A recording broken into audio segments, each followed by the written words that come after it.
Bem-vindos à temática C. Nessa temática, o tema será o processo de convergência para as normas internacionais de contabilidade no Brasil e terá a duração de 2 semanas. A agenda para esta temática é composta de 5 tópicos, num primeiro momento tratando as reflexões iniciais, que trata do próprio processo de convergência para as normas internacionais de contabilidade. Num segundo momento, falando sobre os determinantes da qualidade da informação contábil, ou seja, além das próprias normas contábeis, o que mais é necessário para termos uma informação contábil de qualidade? Também será tratado a diferença entre uma contabilidade regida por princípios e uma contabilidade regida por regras. Também será falado dos dois modelos contábeis que se tem ao redor do mundo. E, por fim, quais são as características dos principais órgãos contábeis normatizadores, ou seja, aqueles órgãos que criam as normas contábeis, tanto a nível mundial, como o IASB, como para a contabilidade norte-americana, que é o FASB, e também para o Brasil, que é o CPC. Através dessa figura, podemos começar uma reflexão, então, sobre como se deu essa migração das normas contábeis brasileiras para as normas contábeis internacionais. Se refletirmos um pouco a nível Brasil, de 1976 até 2007, a contabilidade brasileira ela era toda regrada por uma lei, a Lei 6.404 de 1976 e outros instrumentos legais também, mas sendo a Lei 6.404 o principal instrumento, então, de regramento da contabilidade brasileira. Com isso, no Brasil, nós tínhamos, então, um gap local. O que significa gap? Gap são as iniciais de uma expressão em inglês que significa princípios contábeis geralmente aceitos.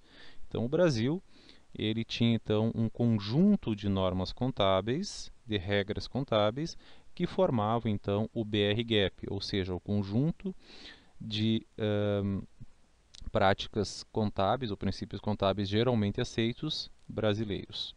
E quais eram as características que se tinha dessa contabilidade brasileira de 1976 até 2007?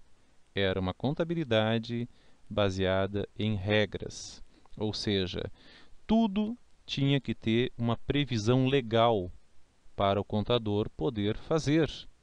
Por exemplo, a depreciação, o fisco, através das legislações, já dava percentuais já prontos e fechados para que os contadores seguissem esses percentuais.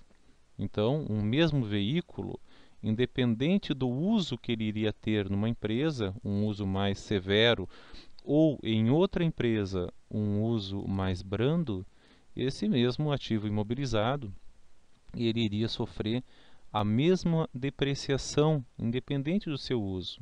E isso, então, eram regras impostas aos contadores, que restava a eles somente seguir essas regras. Esse é apenas um exemplo, mas isso nos permite refletir que o papel do contador nesta realidade de 1976 até 2007 era muito restrito. Acabava muitas vezes se restringindo a um cumpridor de regras impostas via legislação, e essa legislação, normalmente emanada dos poderes legislativos, na esfera federal, estadual ou mesmo municipal, restringia muito o papel do contador dentro de uma empresa. Então, ele não podia julgar os eventos e tomar decisões quanto às contabilizações. Restava a ele apenas seguir as regras pré-estabelecidas por legisladores e nem da própria classe contábil, ou seja, as regras que os contadores seguiam não eram nem produzidas pelos próprios contadores, eram produzidas então por legisladores. E isso então ocasionava uma contabilidade totalmente engessada, no qual os demonstrativos contábeis pouco refletiam a realidade da empresa. E essa lógica perdurou de 1976 até 2007.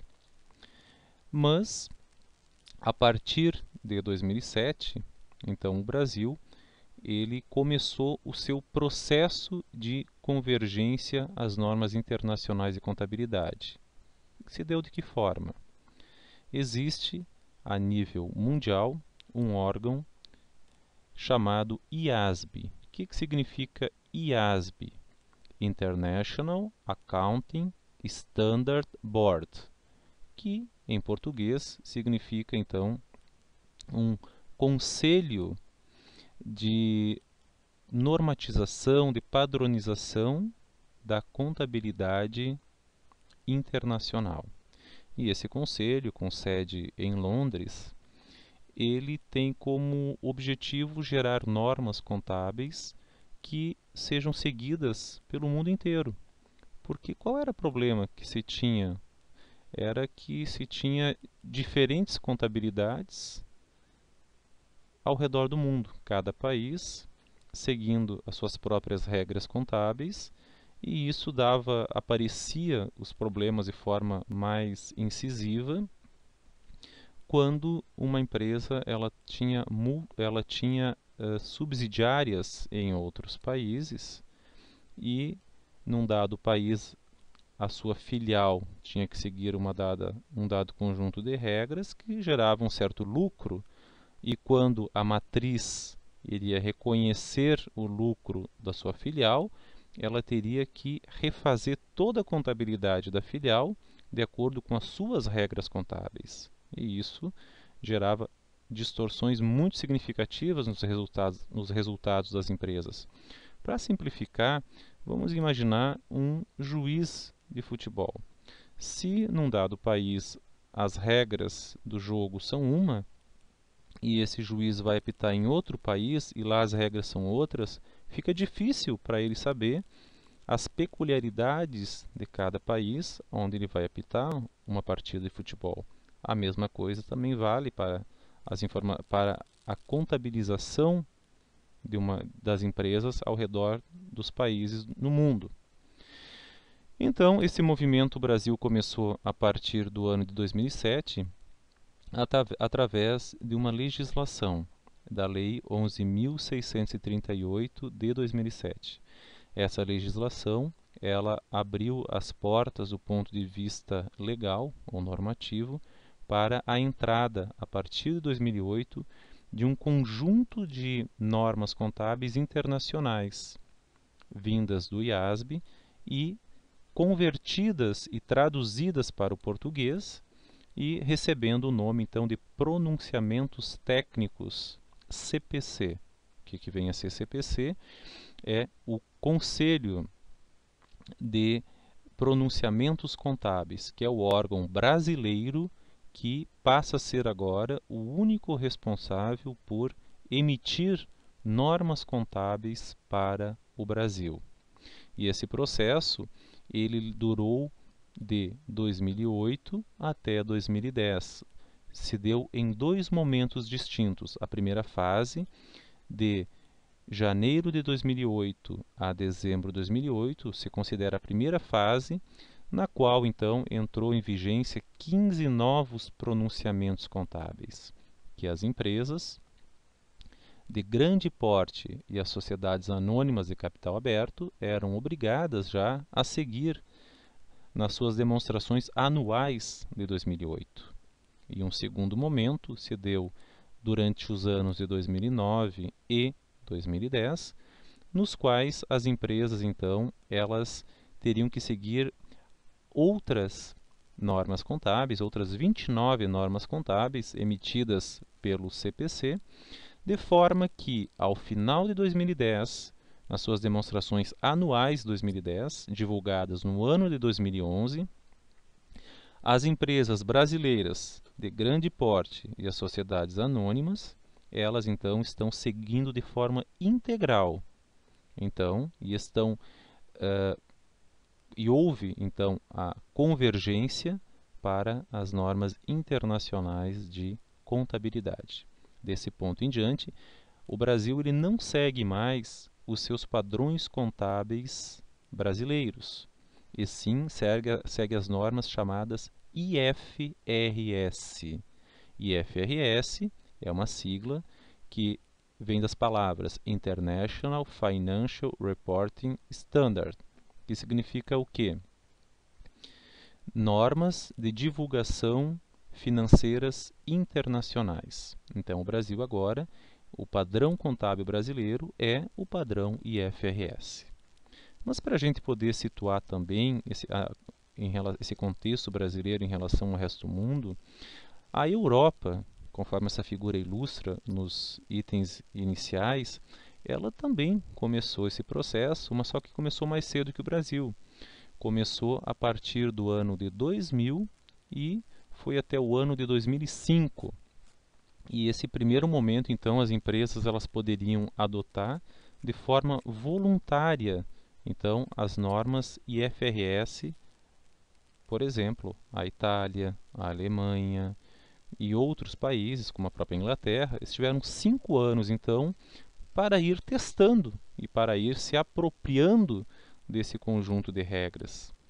Mas, a partir do ano de 2005, se tornou então obrigatório esse conjunto de novas normas contábeis para as empresas europeias. Mas veja, para as empresas de capital aberto.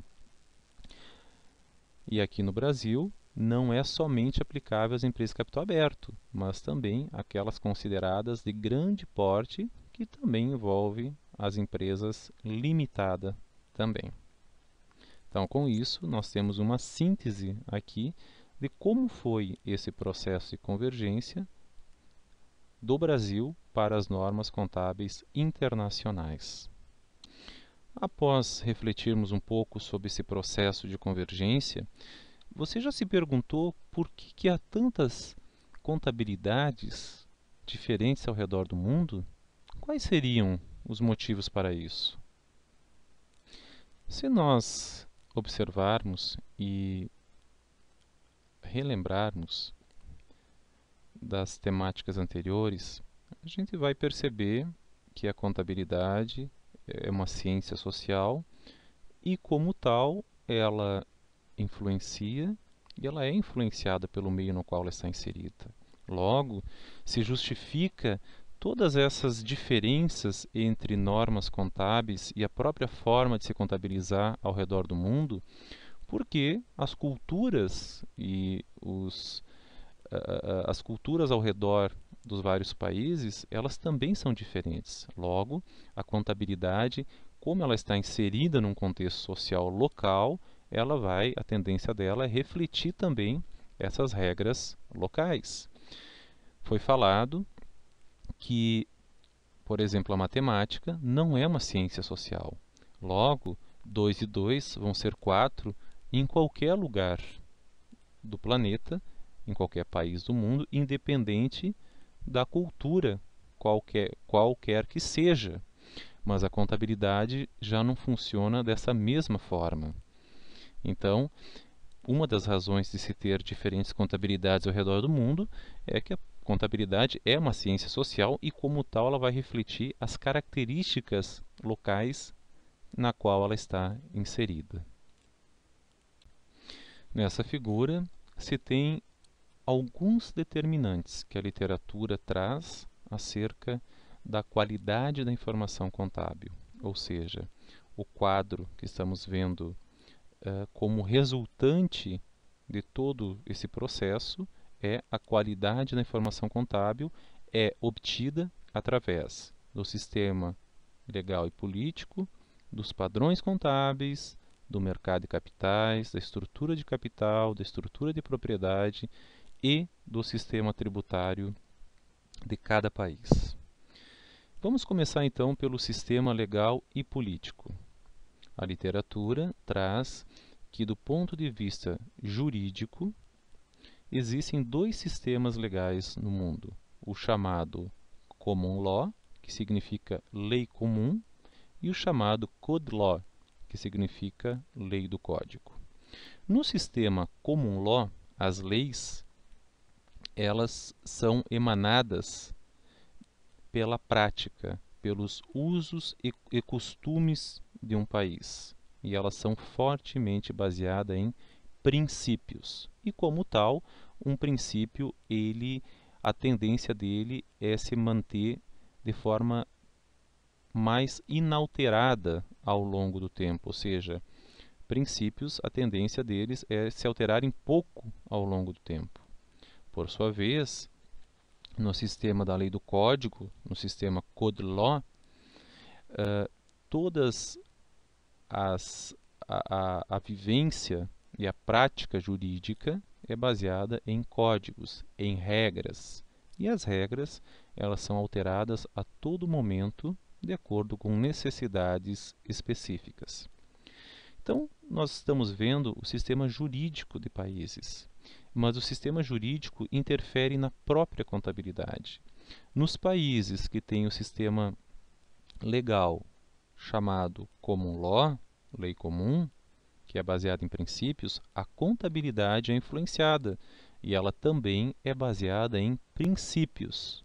Por sua vez, nos países no qual o sistema legal e jurídico é o Code Law, ou lei do código, que é baseada em regras, a própria contabilidade também é baseada em regras. Você já conseguiu identificar aonde o Brasil se encontra nesses dois itens? Sim, o Brasil se encontra então no Code Law. O nosso sistema jurídico é baseado na lei do código, tanto é que temos Código Civil, Código Tributário, entre outros. E é um conjunto de regras que determinam a prática jurídica no Brasil. Consequentemente, a prática contábil também ela era, até então, até 2007, feito através de um conjunto de regras. E lembrem-se que o que determinava a prática contábil brasileira era uma lei, a Lei 6.404. E nos países onde o sistema legal e político é baseado na lei do código, a tendência é que as informações contábeis elas tenham pouca relevância para o usuário final, porque elas são mais engessadas, mais bloqueadas. E isso então era um forte elemento que contribuía para a baixa relevância das informações contábeis até o ano de 2007 no Brasil. O segundo elemento que determina a qualidade das informações contábeis é o conjunto de normas contábeis, que se constitui como padrão contábil. Mas agora, a partir de 2008, o Brasil mudou. Na verdade, todos esses elementos aqui, esse foi o único que o Brasil trouxe novo, que ele, vamos chamar assim, importou um novo padrão contábil. Então, agora, a contabilidade brasileira tem então um padrão contábil forte, um padrão contábil que tem tudo para gerar uma informação contábil muito relevante para o usuário final. Observem, se de um lado nós temos um padrão contábil novo, de outro lado, o nosso sistema legal, o jurídico, ele não mudou no Brasil, ele continua sendo o Code Law. Mas a contabilidade ela está seguindo padrões contábeis que vêm de países Common Law. Tanto é que isso está gerando muitos desconfortos, tanto para contadores quanto para juristas, porque nós não temos uma cultura baseada em princípios, e sim em regras. E isso pode dar muitas dúvidas para os contadores. Por exemplo, poxa, agora a norma contábil que fala sobre depreciar imobilizado não dá mais um valor, não diz mais que é 20% ao ano para veículos. Diz, tu vai depreciar o veículo de acordo com as peculiaridades do uso daquele veículo naquela entidade. Ou seja, se tirou uma regra, se tirou então um número mágico, como se fosse 20%, e isso está dando está tendo que exigir do profissional contador, então, uma nova postura diante, então, de um novo conjunto de normas contábeis que são baseadas agora em princípios. Também, para exemplificar, vamos pegar mais um tópico, né, pegar o mercado de capitais. Em países nos quais o mercado de capitais ele é desenvolvido, ou seja, tem bolsa de valores, tem muitas empresas de capital aberto, como por exemplo os Estados Unidos e a Inglaterra, a tendência é que as informações contábeis sejam muito mais relevantes para o usuário do que em países onde o mercado de capitais ele não é desenvolvido, como no caso do Brasil. Por que isso? Porque quando se tem como principal usuário da informação contábil o sócio ou acionista, o único meio de informação que ele tem entre ele e a empresa são as próprias demonstrações contábeis. Logo, nesses países, as empresas têm um forte incentivo para gerar informações contábeis mais completas possíveis para poderem abastecer informacionalmente esses usuários que eles venham então a se suprir com as informações contábeis. Aqui nós podemos avançar um pouquinho mais em compreender as diferenças entre princípios e regras. De um lado, você tem prós e contra cada um dos sistemas. Em países no qual a contabilidade segue princípios, tem como grande vantagem a aplicabilidade múltipla. Por exemplo, quando não se bloqueia percentuais de depreciação para veículos, né, se diz que a empresa vai aplicar o percentual de depreciação que seja significativo, que seja aplicável à sua realidade. A norma contábil, por exemplo, falaria somente isso, ou seja, uma norma que serve para diferentes entidades com diferentes peculiaridades e especificidades. Então, não é necessário ter que estar mudando a norma constantemente. Por quê? Porque ela é baseada em princípios e a tendência dos princípios é que eles tenham poucas alterações ao longo do tempo. Com isso, vem uma segunda vantagem dos princípios, que possibilita, então, aos contadores exercerem o julgamento profissional, ou seja, para cada situação em cada empresa, eles agora têm que julgar a situação e tomar algumas decisões quanto à sua contabilização. E tudo isso vai contribuir para que o papel do contador na sociedade seja um papel muito mais ativo e, portanto, reconhecido sob o ponto de vista social. Mas também, por um lado, os princípios também têm algumas desvantagens. Por exemplo, a inconsistência, os litígios, e também depende de quem define. Mas o que seria tudo isso? Se nós temos 2 ou 3 usuários diferentes, eles podem pensar que pode pensar que o contador usou um critério correto para tomar uma decisão, por exemplo, a taxa de depreciação de um veículo, outro discorda, acha que aquilo não é aplicável. Logo, uma das vantagens que a regra traz é a uniformização, mas, por consequência, quando abrimos mão dessa uniformização e vamos seguir princípios, também estamos diante de um terreno mais fértil para disputas e para o contraditório. Mas agora, olhando as características das regras, a grande vantagem que ela tem é padronizar. Ela padroniza tudo, ela torna uma única regra aplicável a todos, independente de cada peculiaridade de cada negócio. Mas isso também, como vantagem, facilita a comparabilidade, visto que todos seguiram exatamente a mesma regra. E como desvantagem, se tem um excesso de detalhes, ou seja, o contador, vamos pegar como por exemplo os tributos. todo o Código Tributário brasileiro e todo o sistema tributário é baseado em regras no Brasil. E como o contador também se envolve com os tributos, ele tem que todo ano fazer cursos para imposto de renda, para PIS, para COFINS e aí por diante. Mas por quê? Porque as regras mudam a todo instante.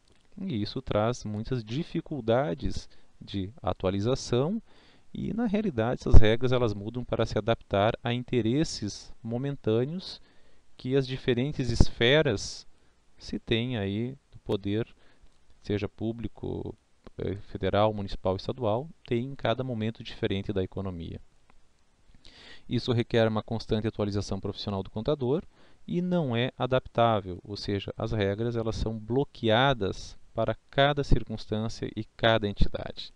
Então, com isso, nós percebemos então que o Brasil está migrando então de uma contabilidade baseada em regras que tem suas vantagens e desvantagens para um sistema baseado em princípios, que também tem suas vantagens e desvantagens. Mas por que tudo isso?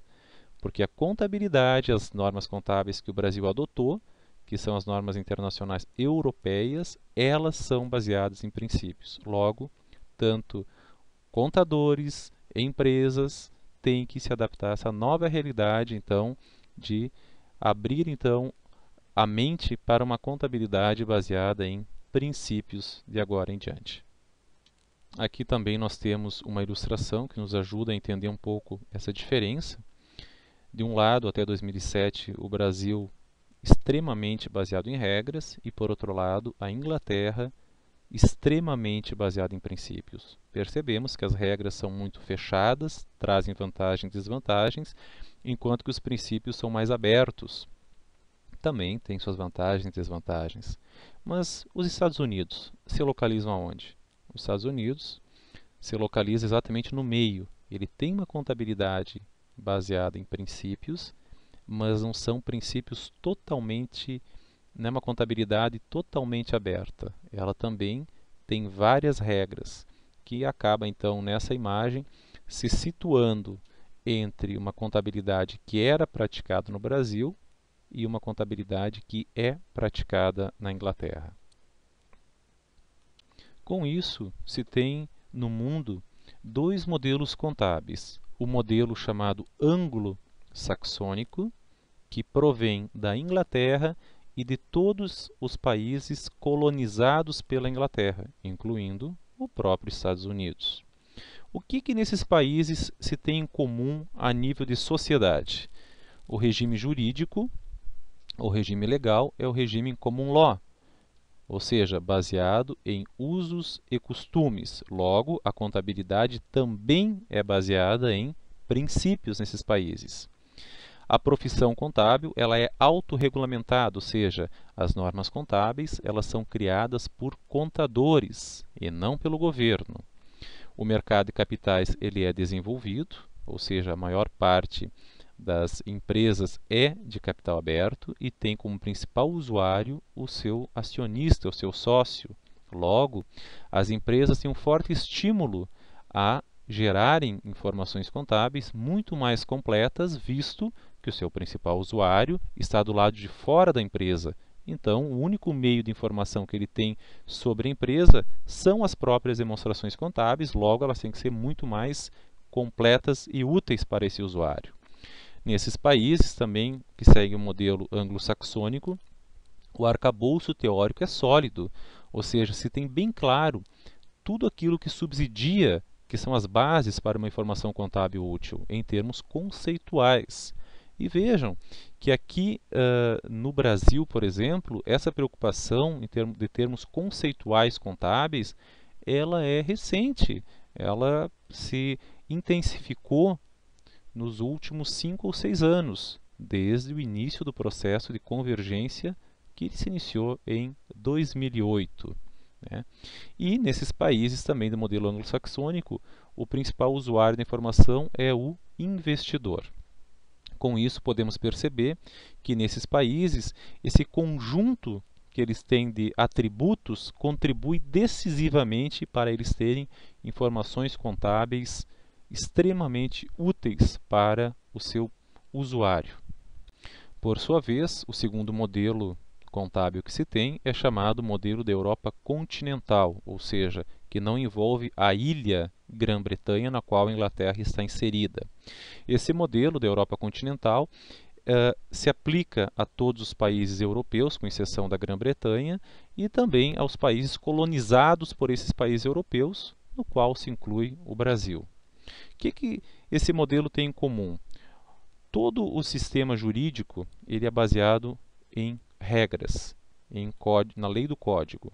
Logo, a contabilidade também é baseada fortemente em regras, o que, por sua vez, não contribui para uma informação contábil útil para o usuário. Nesses países, a profissão contábil tem, via de regra, um baixo status social. Então, isso nos remete à temática A, na qual a gente viu que tem lugares no mundo onde o contador ele é até tratado como doutor, né, que é um forte símbolo do reconhecimento social, como por exemplo na Inglaterra, e em outros países não, isso não acontece. E então tem a ver com o modelo contábil que cada país adota, que ele segue.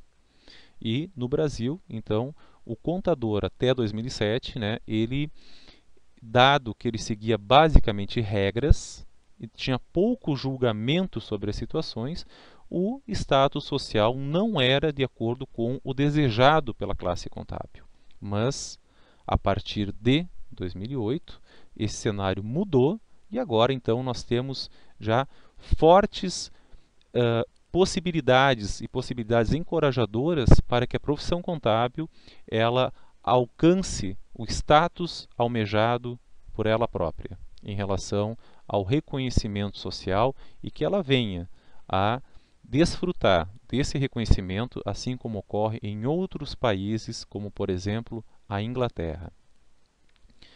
Também no modelo da Europa continental, o arcabouço teórico é mais fragilizado e tem como principal usuário da informação contábil os credores e o governo, ou seja, os bancos e o governo. E nesse sistema, onde o principal usuário são os bancos e o governo, a tendência é que a informação contábil seja mais frágil. Por quê? Porque este usuário, banco ou usuário governo, ele não depende exclusivamente da informação contábil para ter acesso às informações de uma empresa. Ele pode requerer de outras formas. Então, as empresas nesses países, elas não têm um forte estímulo para gerarem uma informação contábil completa e útil, visto que o seu principal usuário tem outras formas de acessar as informações que não unicamente pela contabilidade. E o Brasil, ele está inserido no modelo da Europa continental e nós seguimos, então nós temos um conjunto de fatores que conspira contra nós termos uma informação contábil plenamente útil e com alta qualidade informacional para o usuário. Mas vejam que dentre esses fatores todos que estão aqui listados, nós temos uma novidade, que nós trouxemos um conjunto de normas contábeis, que é o padrão IFRS, para o Brasil. E a grande pergunta é, se nós temos 5 ou 6 fatores que determinam a qualidade da informação contábil, um só deles mudou, que é os padrões contábeis novos. Será que uma pitada de sal a mais dentro da comida, será que ela é capaz de mudar o sabor?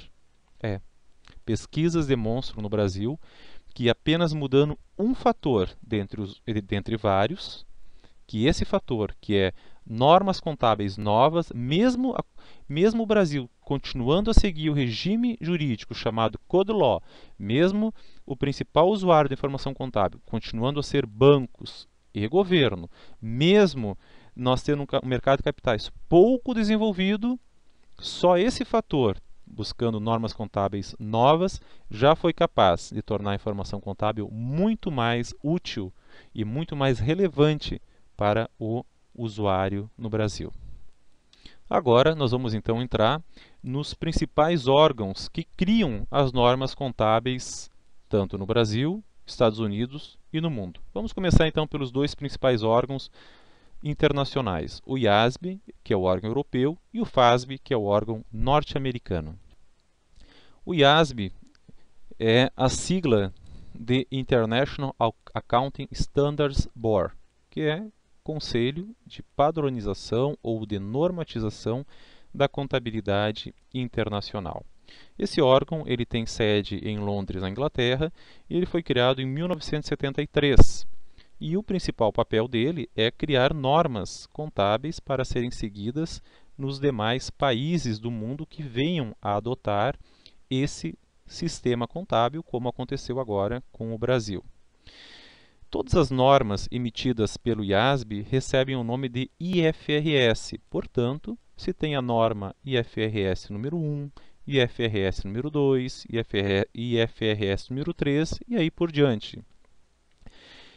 Mas tem um fato importante aqui, que até o ano de 2001, esse órgão ele tinha um outro nome, ele se chamava IASC, somente mudando a letra B do final pelo C.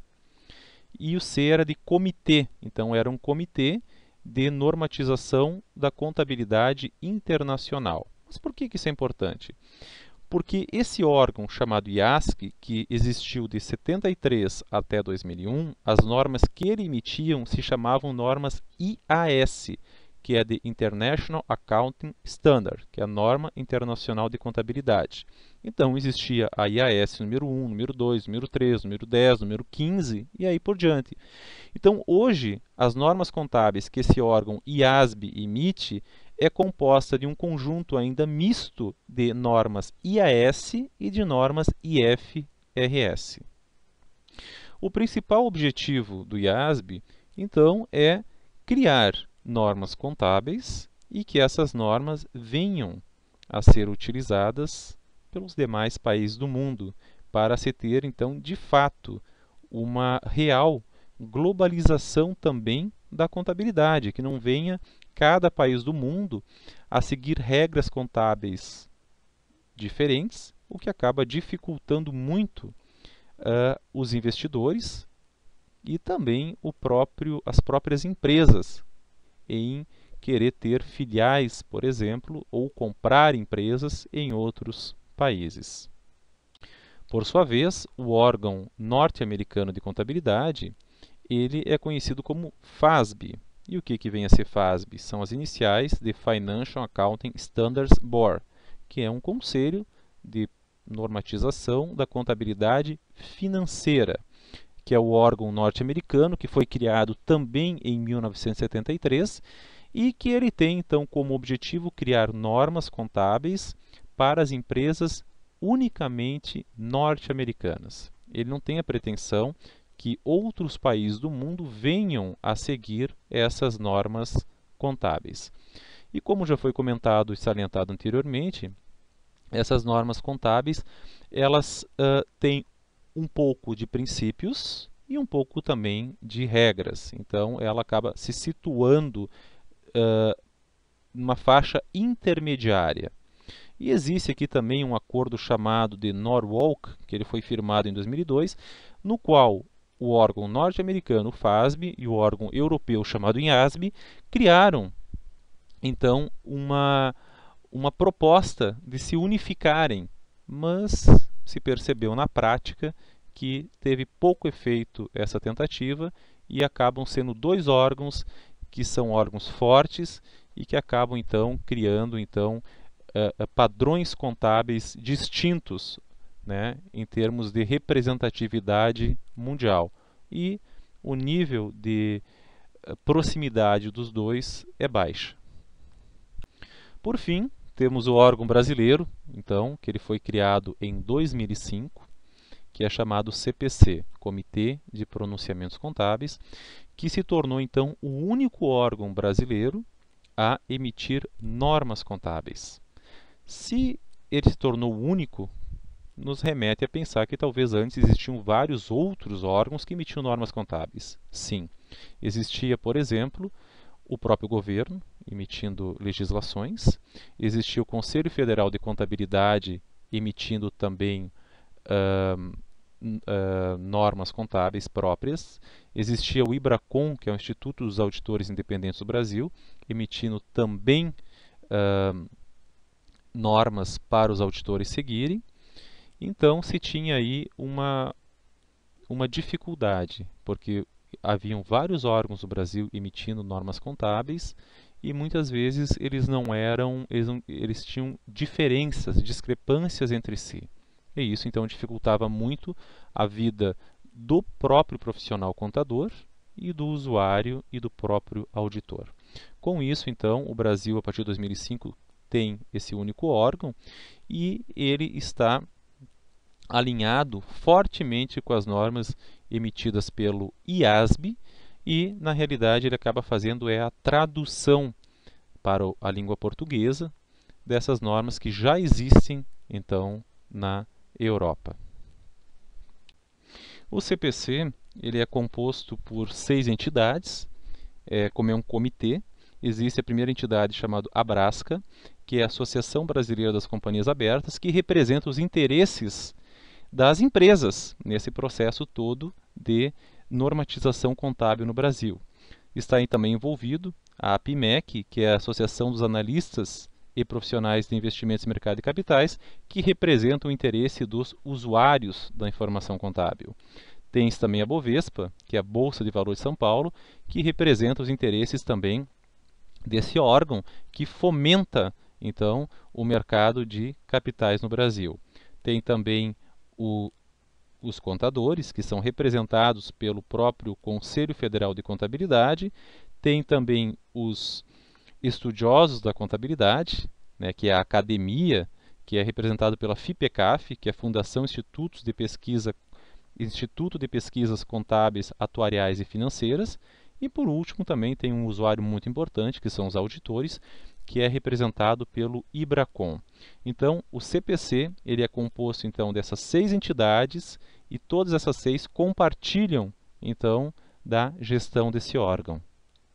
Adicionalmente, se tem 4 entidades convidadas, que são entidades reguladoras, como por exemplo a CVM, que é a Comissão de Valores Mobiliários, que é a entidade que regula essas empresas de capital aberto. Tem o Bacen, que é o Banco Central do Brasil, que é o órgão que regulamenta todas as instituições financeiras no Brasil. Temos também a SUSEP, como um convidado do CPC, que é a Superintendência dos Seguros Privados, que regulamenta todas as empresas de seguros no Brasil. E, por fim, se tem a Receita Federal do Brasil, que é um importante convidado, visto que tem todo o interesse tributário também envolvido nas questões das normas contábeis no Brasil. Como referência para essa temática, foram utilizados os materiais do próprio website do Comitê de Pronunciamentos Contábeis, o CPC, do próprio website do IASB e do próprio website do FASB.